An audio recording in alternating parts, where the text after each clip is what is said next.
Hello everybody, this is toysareruss, and for this third-party figure showcase and review, we're going to be looking at Doctor Wu's Menace King, the gold limited edition version, which is of course just a Generation 1 Megatron figure, but in all gold plastic. This is another one of the variants of this particular figure, so we can compare it with that and another one that I've got here as well.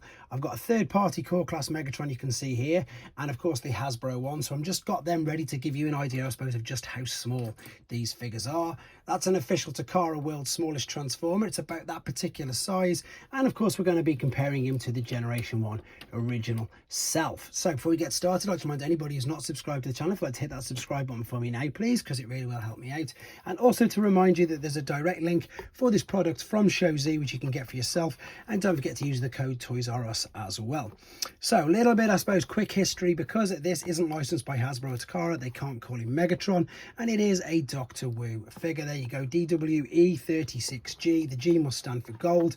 Inside the box is this, it's like a clamshell, it's just a plastic casing. You can see him there. Now obviously we don't have to worry about gold plastic syndrome with any of these new figures, which of course is fantastic. And also I'm going to be putting in the description a link to the transformation. That's because I'm not going to do it in this video. I want to keep the main length of the video down, and to be honest, you'll probably be quite surprised. You can see there's 29 steps. It is really quite intricate for his size. They also come with these collector's cards, which once again are pretty much direct rip-offs of the Takara figures from the 80s. Right, let's have a look at the actual figure himself though, because these are impressively clever. So they're about the same size as a Micromaster. They're nowhere near as big as your mini bots from G1. You can see, I know this is the missing link one, but of course Bumblebee was one of the smallest, and he is towering over him there as well. Funnily enough, I've got one of the teeny little blockies. He's a little bit bigger than the absolutely new tiny little blockies figures. Anyway, have a look at him. The head detail is fantastic. You can see the red eyes.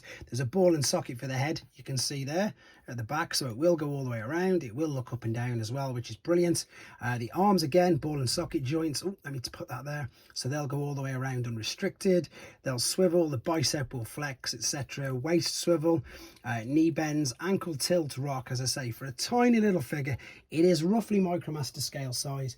It is very good, and indeed a lot of fun. So that's your official core class Optimus, but what I've done is I've swapped the arm with the unofficial core class Megatron to give the skybound impression, obviously, which you can see there. I've got another couple of core class figures here as well, just to again give you an idea of the size of this particular person. Yeah, absolutely tiny, to be fair. Let me bring in some other figures, just again give you an idea of size. So there you go, he's even small. Oh, probably about the same, pretty much about the same height by the looks of it as your standard cassettes. Right, very quickly, this is G1 Megatron, which to be fair is quite dated. That's probably my yeah, that's the one I use for my videos. So he's seen quite a bit, he's seen a lot of battles, that one has, hence him not being in the greatest condition, but it doesn't really matter. It's just great to see the homage there with the fusion cannon on the right arm. It looks brilliant, and there it is. So as I say, there is other versions. They tend to do pretty much what every single company does. They'll release 4 versions at once.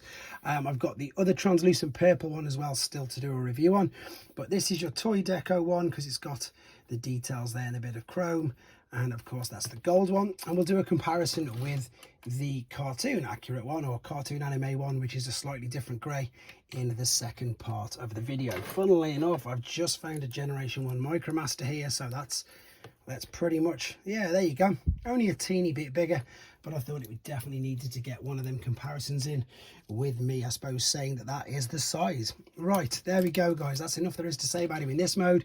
Let's come back and have a look at him in his alternate.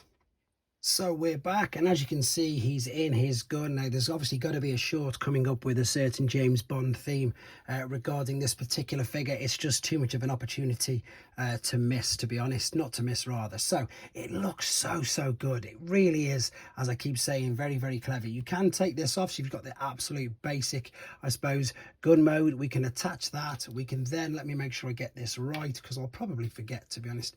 I'm pretty sure this is going to fit into the, yep, into them cutouts and dowels there. We've got the additional part of the large fusion cannon. Is that going to go on there? Yep, there it is. And then of course we've got the, is it a stock or is it the stand at the back?